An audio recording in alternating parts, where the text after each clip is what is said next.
Esta tarde vamos a comenzar una nueva serie que se llama Los Milagros de Jesús. Y Dios es un Dios poderoso, Dios es un Dios de milagros. Y si yo pregunto en esta tarde, ¿cuántos de ustedes han recibido algún milagro de Dios? Y yo creo que muchos de nosotros podamos dar testimonio de las cosas maravillosas que Dios ha hecho. Y hoy vamos a ver un milagro que se llama el milagro de la transformación. Vamos a ver en Juan capítulo 2 cómo el Señor Jesucristo transformó el agua en vino. Y fíjense cómo el Señor Jesucristo tiene poder para transformar. Cuentan la historia, y creo que ya se las he contado, pero no importa porque es muy buena historia, de una mujer que vivía en el campo y que tenía un hijo como de 14 años y por primera vez llegaron a la ciudad. Entonces nunca en su vida habían llegado donde hubiera edificios altos. Ellos siempre habían vivido en el campo. Y cuando llegan a la ciudad encuentran un edificio impresionante. Y en ese edificio entraron y había un ascensor. Y entonces se quedaron viendo ahí el ascensor como diciendo, ¿qué es esto, no? Y entonces vieron que entró un señor todo gordo, ¿verdad? Y todo mal vestido y todo feo, como tal vez usted conoce a alguien, seguramente conoce seguramente conoce a alguien así. Y entonces vio que se metió el señor ese y se cerraron las puertas. De repente empieza 1, 2, 3, 4, 5, se para y luego 5, 4, 3, 2, 1. Y cuando se abren las puertas sale un galán así tipo Brad Pitt en sus buenos tiempos. Porque bueno, si usted voltea a ver a su esposo, sabe que su esposo tuvo sus buenos tiempos, ¿no es verdad? No como ahora, ¿no? Pero salió todo galán, ¿verdad? Bien vestido y toda la cosa. Entonces le dice la mamá a su hijo, ¿sabes qué, hijo? Ve por tu papá y vamos a meterlo en esa cosa. Lo vamos a transformar. Y el Señor Jesucristo tiene poder para transformar. Y en Juan capítulo 2 vamos a ver algo maravilloso que hace el Señor Jesucristo, porque Él puede transformar la vida de cualquier persona.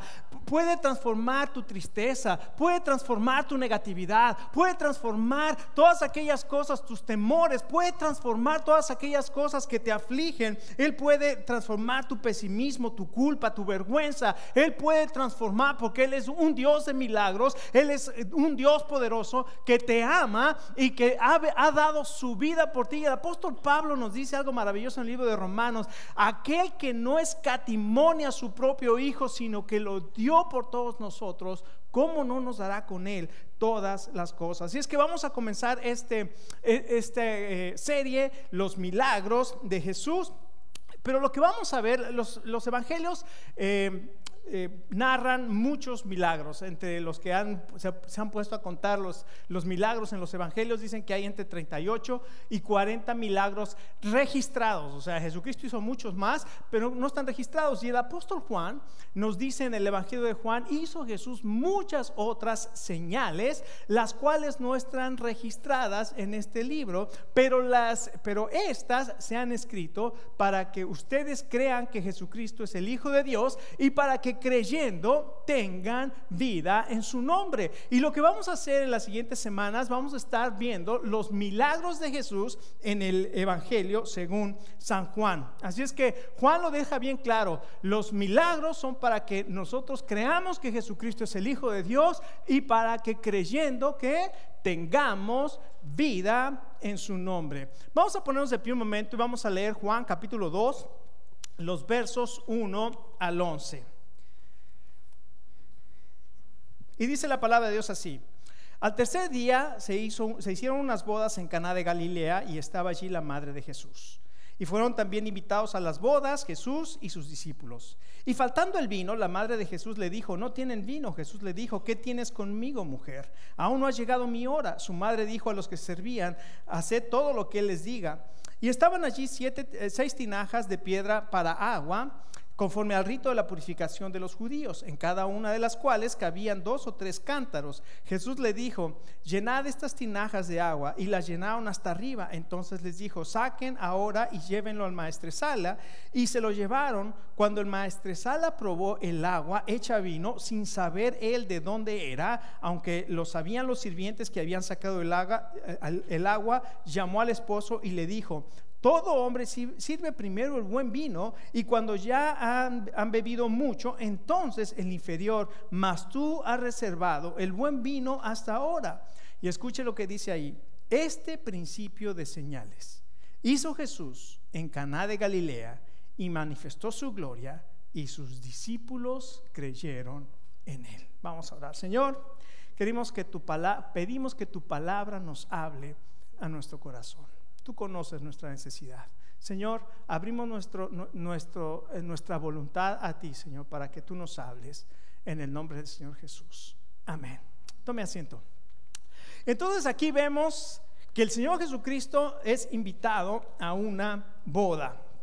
Y entonces en esa boda el Señor Jesucristo dice que no había vino, y entonces transforma el agua en vino. Y es una historia muy interesante por varias razones. En primer lugar, no se mencionan los nombres de los novios, ¿verdad? Y tenía un profesor en el seminario que había estudiado en la Universidad de Duke, hizo su doctorado su disertación doctoral la hizo en los personajes no nombrados del Evangelio de Juan, y su teoría era que cuando una persona no se nombra en el Evangelio de Juan, no se pone el nombre de él, es para que nosotros nos identifiquemos con esa persona. Estos novios no sabemos quiénes eran. El pueblo de Caná era un pueblecito pequeñito, era una aldea. Si Nazaret tenía aproximadamente 500 habitantes y le llamaban un pueblo, una aldea tenía unas cuantas docenas de personas, y estaba muy cerca a Nazaret, y se piensa que tenían familiares, que eran familiares de Jesús y de María y de José, los que vivían en Caná, y que tal vez esta pareja que se estaba casando, estos jóvenes que se estaban casando, en aquel entonces se casaban muy jóvenes, ¿verdad? Esta pareja que se estaba casando podía tener, y había llegado el momento en que iban a tener una vergüenza terrible, porque el quedarse sin vino era para los invitados era una ofensa terrible en aquel entonces. Claro, nosotros no lo entendemos así porque no vivimos en una cultura donde se dé valor por el honor y la vergüenza, pero las culturas del Medio Oriente, si tú deshonras a la familia, si tú haces algo que deshonre a la familia, es algo terrible.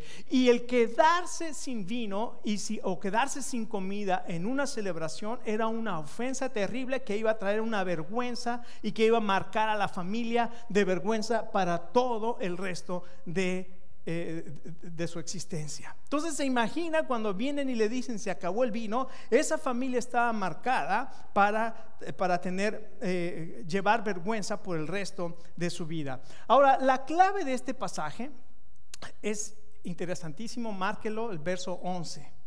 Marque ahí el verso 11, porque esta es la clave para entender lo que el Señor Jesucristo hizo con transformar el agua en vino. Porque si usted conoce a algún borracho, y yo conozco varios, ¿verdad? Y yo también podía sacar ahí, mira lo que hizo el Señor Jesucristo, así no me critiques, así es que salud, compadre, ¿verdad? Va a decir, el Señor Jesucristo transformó el agua en vino. Pablo le dijo a Timoteo, ya no bebas agua, bebe vino. Entonces nosotros podemos agarrar la Biblia sin contexto, un pasaje de la Biblia sin contexto, y lo podemos destrozar y justificar todas nuestras lo que queramos. Es más, usted puede pensar lo que quiera y puede encontrar un pasaje en la Biblia que lo soporte.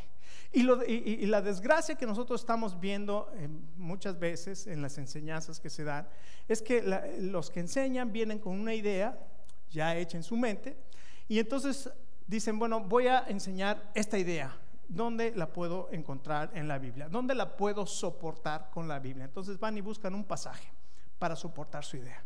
Y eso no debe de funcionar así, porque tenemos que venir al pasaje para que el pasaje nos diga qué es lo que está enseñando la Biblia y entonces sacar de la Biblia la enseñanza. Eso se llama predicación expositiva, no una idea que yo traigo y ya nada más busco un pasaje que la compruebe. Entonces vamos a ver lo que dice la Biblia para entender lo que está haciendo el Señor Jesucristo aquí en este pasaje donde convierte el agua en vino. Ahora, en la Biblia hay varias palabras que se traducen como milagros. Una de ellos es la palabra dinamies, que quiere decir obras poderosas. Otra palabra que se traduce como milagros es la palabra terata, que significa maravillas, portentos o milagros. Pero Juan, el Evangelio de Juan, que es muy diferente a los otros tres, Mateo, Marcos y Lucas, el Evangelio de Juan utiliza una palabra sensacional, maravillosa,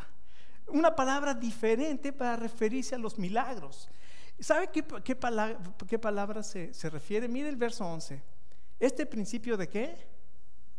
Señales. Juan utiliza señales, la palabra señales, para referirse a las cosas milagrosas que el Señor Jesucristo hizo. Y los que han estudiado el Evangelio de Juan encuentran 7 señales o 7 milagros que el Señor Jesucristo hizo. Algunos encuentran 8 o algunos encuentran 9. Ahora algunos los cuentan porque, como aquí dice, este fue el principio, ese fue el primero de las señales. Entonces dicen, hay que buscar la 2, la 3, la 4, la 5, la 6 y la 7. Pero la verdad es que el Evangelio de Juan no las numera. Pero podemos encontrar 7 señales que vamos a estar viendo en esta serie de mensajes.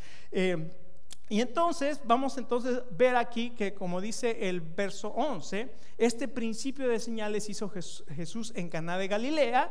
Vimos su gloria y sus discípulos creyeron en él. Entonces, en primer lugar, vamos a ver que Jesús inicia su obra con una señal significativa. Jesucristo todavía no se manifestaba públicamente. Entonces viene a este pueblo de Caná de Galilea, había ido con Juan el Bautista lo bautiza, y ahora Juan nos dice que el principio de su ministerio comienza yendo a Caná de Galilea. Anteriormente había salido de Betsaida, creo que era donde estaba, fue a Nazaret. Aparentemente ahí es donde lee el pasaje de Isaías que nos dice Marcos y Lucas. Lee el pasaje de Isaías, la gente no lo recibe y entonces se va a Caná, donde está ahí en esta boda. Y aquí en esta boda, en primer lugar, encontramos algo muy interesante.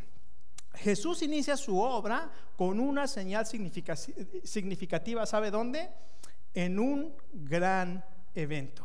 ¿Cuál? Esta boda. Y esta boda era muy importante, sobre todo para una pequeña comunidad. Las bodas eran importantísimas y se cree que María era familiar y Jesús era familiar de los que estaban casando. Y entonces inclusive algunos piensan que María tenía la función de ayudar con la boda. Entonces, por eso, cuando se acaba el vino, ella es la que viene con Jesús y le dice: se acabó el vino. Ahora, en nuestra vida, cada uno de nosotros tenemos grandes eventos, ¿no es así? Y estos jóvenes que estaban casando, ese era un gran evento. Y no nada más para estos jóvenes, para todo el pueblo de Caná y para todos los familiares. Ese pueblo de Caná se había llenado de invitados, de todos los que venían. Las bodas en aquel entonces duraban 7 días. Imagínense nomás qué boda. Y luego les digo, lo que va a hacer el Señor Jesucristo tiene todavía un significado más profundo, porque ellos invitan al Señor Jesús a este gran evento. Escuche, esto es maravilloso.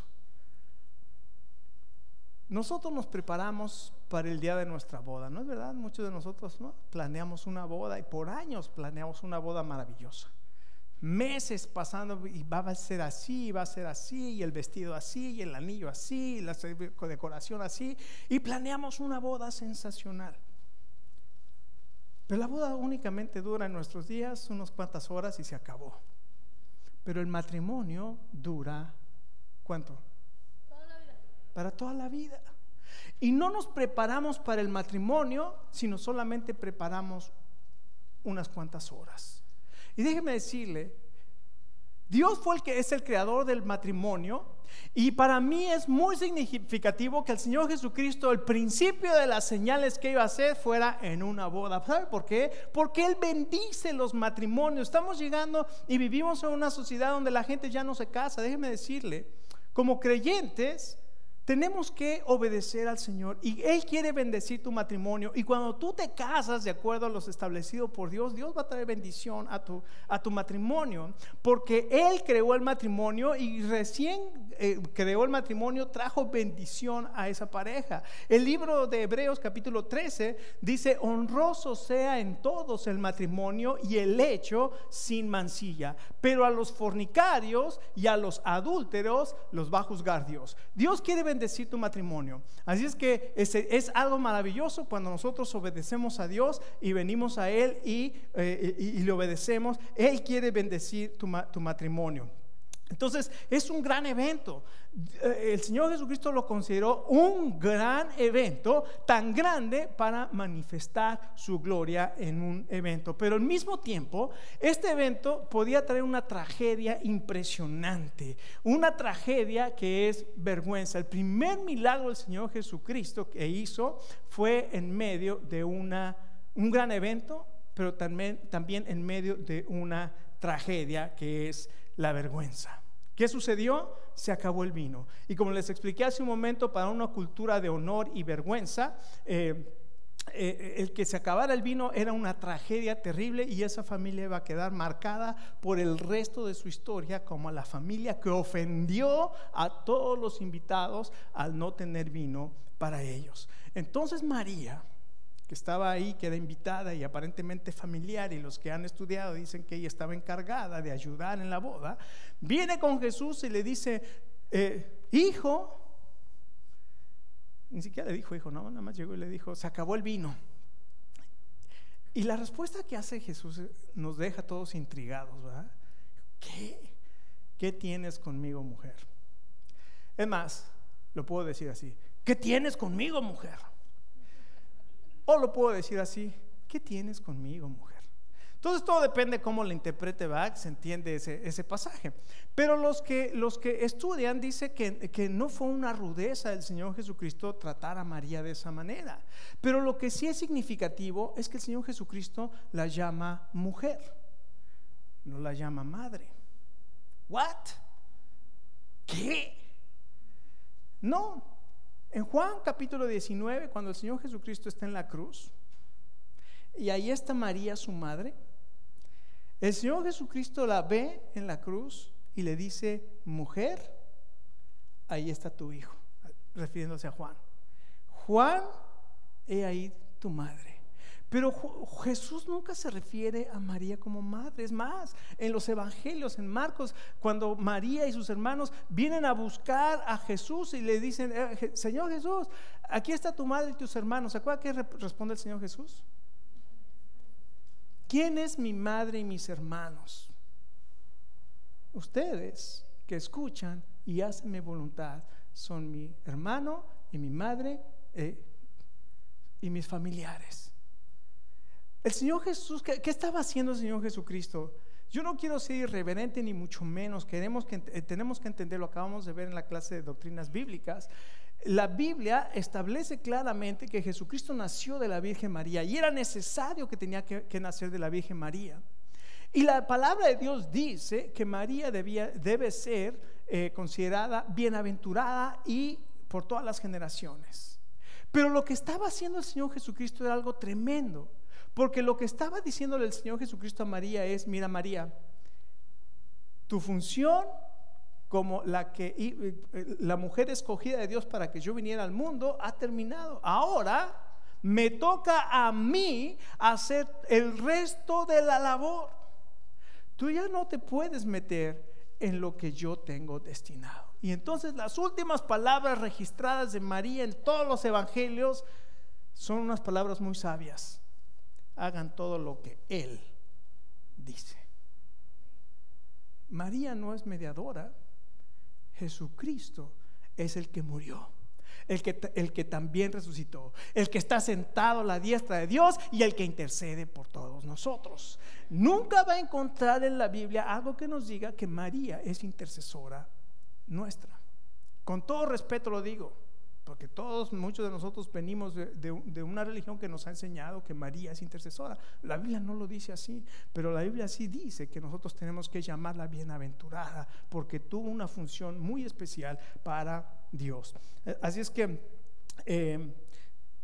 y después lo que hace el Señor Jesucristo, no solamente hace este principio de señales en un evento que fue una boda, en una gran tragedia, sino lo que hace con este principio de señales es que transforma la vergüenza en victoria de una manera poderosa. Él no dijo abracadabra, ¿verdad? Y que chim pum pum, tortillas, papas, pum, y se convirtió en vino. Simplemente, y ahorita vamos a explicar un poquito las 6 tinajas. Le dijo a los que servían: llenen esas tinajas de agua. Y estos fueron y sacaron seguramente de un pozo, fueron al pozo, sacaron agua, echaron el agua del pozo en las tinajas, y dice que llegaron hasta arriba. Y después, ya que las habían llenado, le dijo: ahora llévenla al maestresala. El maestresala era el encargado de que todo saliera perfecto. Entonces la llevaron y lo probó y dijo: wow, este vino es impresionante. ¿Por qué? Y mandó llamar al novio: a ver, no, estás haciendo mal, porque primero se tiene que sacar el vino bueno y después el chafa. Y después el chafa. Y tú has hecho al revés, sacaste el chafa primero y el bueno lo dejaste al final. Y entonces se da cuenta de que algo, claro, él todavía no sabía, pero dice que los que habían servido sabían de dónde venía ese vino. Escucha, el Señor Jesucristo transforma la vergüenza en victoria. Y esta tarde quiero decirte que Jesús hace lo mismo por ti y por mí. Porque cuando en nuestra vida hay tragedia, cuando en nuestros grandes eventos en la vida hay tragedia, el Señor puede cambiar la tragedia en triunfo. Él puede cambiar la vergüenza en victoria. Y esta tarde, cuando nosotros venimos al Señor Jesucristo, Él puede transformar tu tragedia en un triunfo. ¿Estás dispuesto a que Dios traiga hoy triunfo en medio de tu tragedia? Que traiga victoria en medio de tu vergüenza. El Señor Jesucristo lo hace por ti.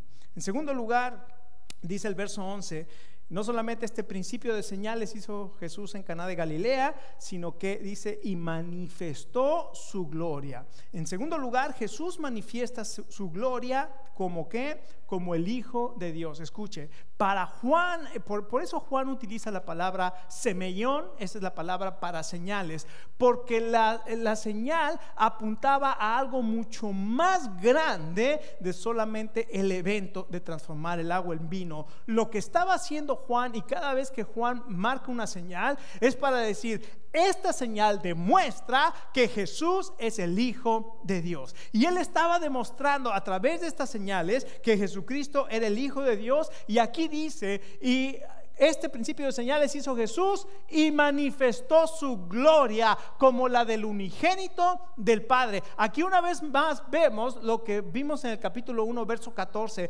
Aquel verbo fue hecho carne y habitó entre nosotros, y vimos su gloria, gloria como la del unigénito del Padre, lleno de gracia y de verdad. El Señor Jesucristo estaba manifestando su gloria como Hijo de Dios a través de este hecho. Ahora, ¿qué estaba diciendo? Es bien significativo esas seis tinajas de agua. Uno dice: ¿y qué tienen que ver las 6 tinajas de agua? Bueno, ahí dice claramente que esas tinajas de agua eran utilizadas para los ritos de purificación. ¿De quién? De los judíos. Los judíos habían hecho de la ley de Moisés leyes también ceremoniales y tradiciones. Entonces todos los que venían a la boda tenían que pasar por esas tinajas de agua para lavarse conforme al rito y después poder entrar a la boda. Y el Señor Jesucristo, cuando llega y ve todas esas tradiciones y todos esos ritos, ¿se acuerdan que una vez le dijeron: oye, ¿por qué tus discípulos no guardan las tradiciones conforme al rito de los ancianos? El Señor Jesucristo le dijo: ¿y por qué ustedes con sus tradiciones borran el mandamiento? Entonces, no son las tradiciones. Y lo que hace el Señor Jesucristo es: voy a reemplazar el sistema ceremonial, voy a reemplazar el sistema de leyes, voy a quitar todo el sistema sacrificial, lo voy a reemplazar por algo nuevo, un vino nuevo, un vino que trae verdadero gozo y gozo que dura para siempre. No son más los ritos, no son más las leyes, no son más todas estas cosas. Es ahora el vino nuevo que a veces se representa por el Espíritu Santo en la palabra de Dios. Entonces aquí el Señor Jesucristo a través de esto está simbolizando algo impresionante. Es más, en el capítulo 2, 3 y 4 el Señor Jesucristo está reemplazando lo viejo por lo nuevo. En estos capítulos, por ejemplo, en el agua, el vino simboliza la ley con la gracia. En el templo, el pasaje siguiente, donde dice: destruyan este templo, el templo de Herodes, y en 3 días lo levantaré. Estaba reemplazando ese templo por la resurrección del Señor Jesucristo. Estaba hablando de la nueva o de la necesidad no solamente de un nacimiento físico, sino que tenía que haber un nuevo nacimiento. En el pozo de Jacob estaba diciendo que el que saque de esa agua va a seguir teniendo sed, pero el que beba del agua que yo le doy, voy a reemplazarlo por lo nuevo, va a dejar de tener sed. Aquí encontramos que el Señor Jesucristo está reemplazando lo anterior por lo nuevo, las leyes por la gracia. Él está trayendo un nuevo sistema, que es el sistema de la gracia, y reemplazando el sistema de la ley y los mandamientos. Qué impresionante, ¿no? ¿Por qué? Porque nadie se puede salvar por cumplir los mandamientos. ¿Por qué? Porque nadie es capaz de cumplir todos los mandamientos. Uno dice: los 10 mandamientos, déjame preguntarte, 10 mandamientos, aquí nada más hay 10, pero en la ley hay 613 mandamientos. Los que han compilado la ley dice: hay 613 mandamientos que tenemos que cumplir, pero vamos a poner solamente los 10 que están en Éxodo 20 o en Deuteronomio 6. ¿Alguna vez has mentido? Entonces eres un mentiroso, ¿no? ¿Alguna vez has tomado algo que no es tuyo? Si aceptas que sí, no, digo, no como otros, ¿no? ¿De ver cómo todos hemos mentido? Eres un ladrón. ¿Alguna vez has tenido un mal pensamiento con alguna persona que no es tu esposa o tu esposo? Sí, no conteste. Ahí sí, calladitos todos. Pero escuche, el Señor Jesucristo dijo: oíste que fue dicho: no cometas adulterio, mas yo te digo, si tú ves a una mujer para codiciarla, ya adulteraste con ella en tu corazón. Eres un adúltero. Entonces, en 3 mandamientos pequeños, somos unos mentirosos, rateros y adúlteros. ¿No es verdad? ¿Quién dice no? Yo no. Todos, no, pues ninguno de nosotros podemos decir: yo nunca he roto un mandamiento. Claro que has roto uno. Y Santiago dice: si tú has roto un mandamiento, te eres culpable de todos. Cuando yo digo, aquí no me han multado en gusto, gracias a Dios, pero y llevo muchos años que no me han multado, y no porque respete la ley, porque no me han descubierto, ¿verdad? Pero el día que yo me pase un stop sign y que me agarre un policía de gusto, yo no voy a decir: oiga, llevo 16 años en este país y nunca me han dicho, claro, como llevas 16 años no te voy a multar. Ajá. La ley es para cumplirse, y si no la cumples, eres culpable de todos.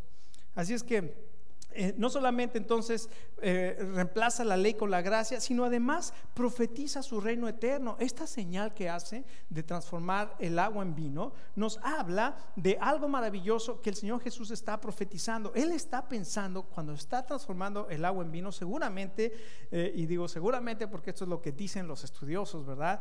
Que en Isaías 25 Él está hablando de lo que iba a suceder al final. Este vino nuevo, en Isaías 25 dice: Dios va a preparar un banquete con vinos refinados. Destruirá la muerte para siempre, enjugará toda lágrima, quitará la vergüenza de su pueblo. Él nos salvará y diremos: este es Jehová a quien hemos esperado. Nos gozaremos y alegraremos en su salvación. Qué maravilloso que este milagro, esta señal de transformar el agua en vino, estaba anunciando que el Señor Jesucristo iba a terminar con la muerte, iba a enjugar toda lágrima. Escuche, no necesita usted en esta tarde que toda su tristeza y todas las lágrimas que ha derramado sean transformadas por gozo, por paz y tranquilidad. Jesucristo lo estaba haciendo cuando estaba transformando el agua en vino. Y finalmente, si yo les pregunto en esta tarde, ¿dónde vas a pasar la eternidad? ¿Dónde vas a pasar la eternidad? ¿En qué estás confiando para salvarte? Jesucristo dejó el cielo por ti. Vino a la tierra por ti. Nació en ese pesebre de Belén de la Virgen María por ti.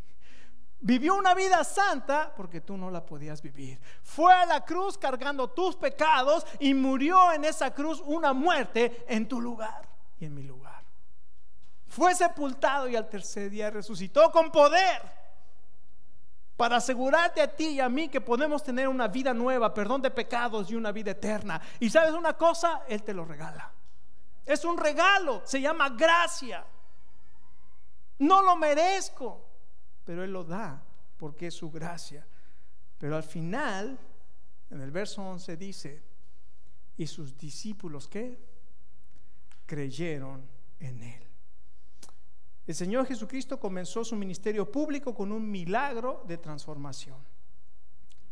Transformó el agua en vino. Pero la implicación de transformar esta tragedia en triunfo y esta vergüenza en victoria demuestran que Él es Dios. Escucha, Jesús sigue transformando las vidas de todos aquellos que creen y se arrepienten y por fe reciben el perdón de sus pecados. Y escucha, si tú ya has creído en Jesucristo como tu Salvador, el Espíritu Santo viene a tu vida. Y el Espíritu Santo está esperando que tú le permitas actuar en tu vida para vencer tu vergüenza, tu culpa, tu tristeza. Todas esas cosas que nosotros guardamos, el Señor Jesucristo ya las llevó. Ahora el Espíritu Santo quiere trabajar, darte gozo, paz, paciencia, benignidad, bondad, fe, mansedumbre y templanza, que es el fruto del Espíritu Santo. ¿Por qué no le pides en esta tarde al Señor y le dices: Señor, yo sé que yo te he recibido como mi Salvador, si es que ya lo recibiste como tu Salvador, y Señor, pero yo sé que no he estado viviendo con esa paz, con esa tranquilidad, con esa paciencia. Señor, te pido que mi vida y mis emociones, todas esas cosas, Señor, que me tienen atados, queden bajo el control del Espíritu Santo, y comienza a tener una vida de disciplina, porque esto no viene así de la noche a la mañana por magia. Digo, Dios lo puede hacer, pero Él te pide a cada uno de nosotros que tengamos disciplina y que te puedas levantar en la mañana y que puedas orar y que puedas leer la palabra de Dios y que puedas asistir a los grupos de conexión. ¿Por qué? ¿Porque es un mandamiento? No, porque eso te va a ayudar en tu relación con Dios, en tu relación con otros, en encontrar apoyo, en encontrar gente que te escuche, que sepa con la que puedes compartir tus dificultades. Dios lo quiere hacer en ti. Jesús puede transformar tu vergüenza en victoria, tu tragedia en triunfo. Escuché esta frase o leí esta frase en esta semana que estaba preparando este mensaje: Dios nos forma, el pecado nos deforma, la educación nos informa, pero Jesucristo te transforma. No esperas y no quieres que Jesucristo te transforme. Anoche estaba con mi esposa viendo el funeral de Billy Graham. Quedé impactado de una historia que contó una de las hijas de Billy Graham. Billy Graham es el hombre que ha predicado el evangelio, yo creo que a más personas que ninguna otra persona. Por 8 décadas, casi 70 y tantos años, 80 años, Billy Graham ha tenido una vida recta de integridad y tuvo una vida recta de integridad predicando el evangelio, poniendo la palabra de Dios, y nunca dijo yo digo. Él siempre dijo, él nunca dijo Dios me dice, Dios me dijo. Él siempre decía la Biblia dice, y predicó el evangelio a más personas que ninguna otra persona. Pero el ser un gran hombre de Dios no quiere decir que sus hijos van a ser grandes o perfectos. Y una de sus hijas compartió en el funeral y dijo: yo tuve un matrimonio por 21 años y después de 21 años me divorcié. ¿Se imagina el dolor de Billy Graham y de Ann Graham cuando su hija les dijo me voy a divorciar? Y se divorció. Y dice que ella se alejó de la familia porque sabía la pena que les había causado, y se fue a otro estado y siguió asistiendo a la iglesia. Y en la iglesia el pastor la presentó con una persona, y ella se enamoró de esta persona. Les dije a mis papás me voy a casar, y mi papá me dijo no te cases, ven conmigo, es muy pronto. Ven conmigo, vamos a platicar. Le dijo a su mamá me voy a casar. La mamá le dijo no te cases. Los hermanos le dijeron no te cases, es muy pronto, no hagas eso. Sin embargo ella se casó. A las 24 horas de casada se dio cuenta que había cometido un grave error. A las 6 semanas tuvo que salir huyendo de esa relación. Y cuando sale huyendo de esa relación, va y llega a casa de sus papás. Cuando llega a casa de sus papás, Billy Graham, dice ella que cuando llega en el carro, ella sale del carro y estaba ahí Billy Graham, y se acercó a ella y la abrazó. Y lloró con ella. Y dice mi papá me mostró cómo es Dios, que en medio de mi tragedia yo me pude acercar a Él y Él me abrazó. No me condenó, me abrazó, y eso trajo una transformación en mi corazón. Escucha, Jesucristo hace lo mismo contigo. Tal vez estás destruyendo tu vida, tal vez estás destruyendo tu matrimonio, tal vez estás destruyendo a tus hijos, tal vez estás destruyendo a todo el mundo que está a tu alrededor. Dice no puede ser, ahí viene. Escucha, si tú vienes a Cristo, Él te perdona y Él te transforma. Y esta tarde yo te invito, y el Señor te invita a que traigas a Él tu carga. ¿No te gustaría traer tu vida a Él y decirle Señor Jesús, aquí estoy, transfórmame?